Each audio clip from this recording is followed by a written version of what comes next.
About a year ago, you and I were speaking in the New York studio for USA Today. In yours, there's the lyric, in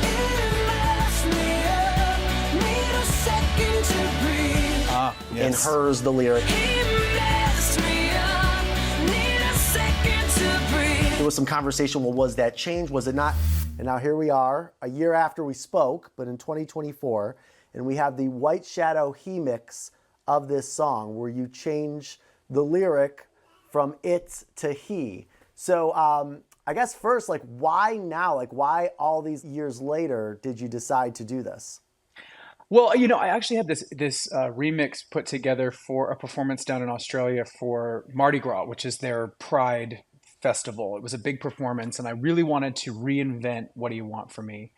So I called up DJ White Shadow, who's incredible. I said, let's make it more electronic just for this time period. The music that I have coming out eminently is very dance electronic, so I wanted it to be part of that world. And I was sitting there listening to it, and I thought, okay, I actually want to recut the vocals to this because it's a new tempo and it'll sound more crisp. And I was in the studio going, I got to sing he. I just got to do it. It just makes more sense now.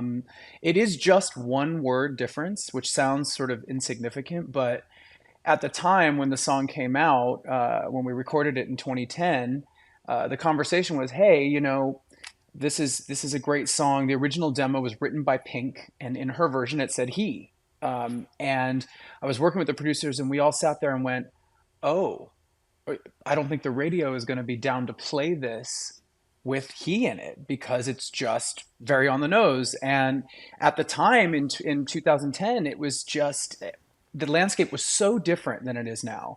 Now it sounds kind of like and big deal, right? But I think at that time, with radio being this national thing, and there was a lot of sort of gatekeeping, slight censorship at the time, it was something that we couldn't do. What was it like for you to be back in the studio? I mean, first of all, just revisiting this song, period, and all the memories that come with it, but then, of course, to re-sing that lyric.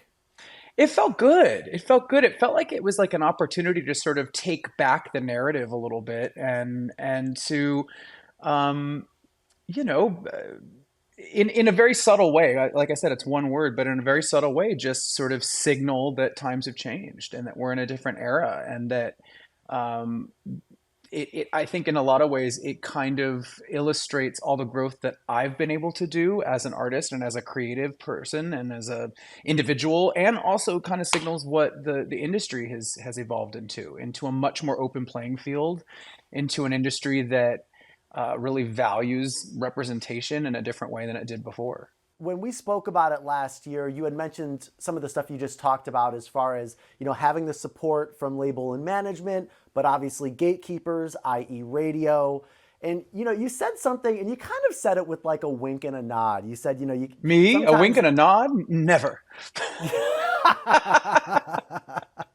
you said sometimes you have to, you can't hate the player, you have to hate the game. Yeah. And that's a very, I mean, certainly with hindsight now you have that. It's a very mature way to look at it. I'm curious with any artist in the industry, but especially a queer artist, have you passed on that advice to other people? Have you felt comfortable doing that? Of course. I mean, I love talking about this kind of stuff, and I meet a lot of, more, up and coming artists or artists that are just getting their feet wet, and I definitely have talked about all the positives and all the wonderful things about being a musician, about being a recording artist, because there's a lot of beauty in it. We get to perform, we get to do what we love, we get to travel, we get to entertain.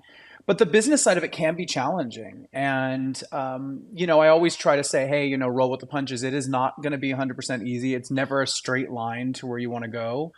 There's a lot of sort of compromises you do have to make. With this song, for example, when we put this out in 2010, making this little change, it felt like a compromise I was willing to take in order to get my shot, in order to give the song, the space to get out there on the airwaves and hopefully make people feel something. Having a pretty clear sort of feeling that it would have been restricted a bit if we had gone with the he pronoun. I thought, okay, well, that I'm going to make this compromise for now. And that's what's so great, this full circle moment coming back this many years later and being able to go, okay, now I'm gonna shift it just ever so slightly to the original composition, and I feel really I feel really proud to be able to do that. I feel like we've come very far as a society, the music industry, radio's in a different place now, and also I think what's so cool is that we've sort of given the power back to the people in so many ways with the streaming world. There aren't the same type of gatekeepers with streaming. Music is available to everyone at their fingertips. People can find the music that they love, and artists are found by that audience. And I just think that's really cool. I think the one thing, certainly with you and what you're doing with What Do You Want From Me, the White Shadow He mix, I think then maybe to a different degree, what Kesha's doing, and then even to a different degree, what Taylor Swift has done in re-recording her masters. Certainly this idea of some power shifting within the music industry and artists reclaiming their music. Given the current climate, I know you already spoke to this, I guess, a little bit, but how much really did that push you to do this, and how much has that affected you as an artist as you get ready to release new material? It's a good question. I mean, I look at it a little differently. I didn't write this song, so I don't really claim to own it in that way. This is something that Pink wrote really beautifully. I give her full credit for that. I think it was exciting that, oh, we can change it.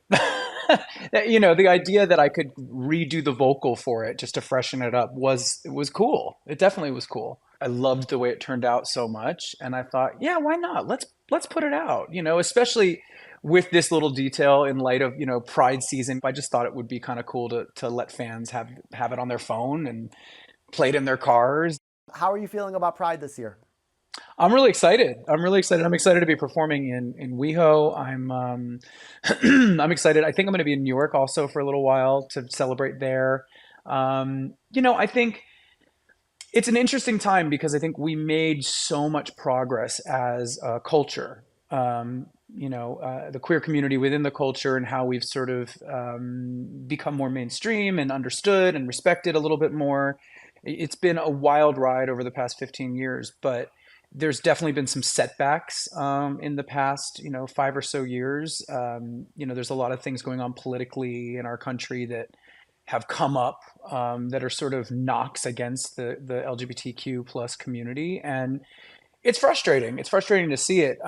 I think if you're really able to zoom out, I think the reason why I think we're getting this pushback is because we're shining so brightly and proudly. I think people are scared of confidence and scared of pride and scared of what they don't understand. And I I feel sorry for those that are controlled by that kind of fear. I think it's a shame. I think when you look at the queer community as a whole, so much of what we do is based on us just trying to love ourselves and love each other. And I don't really understand what's the matter with love, you know? Love is beautiful. It's great to celebrate each other. It's great to feel good about who and what you are. There's no victim in that. The only time there becomes a victim in that is when people hate you for it. Adam, your fans have probably already listened to Wet Dream, which you kind of released on the DL. I'll use air quotes there on SoundCloud. Yeah.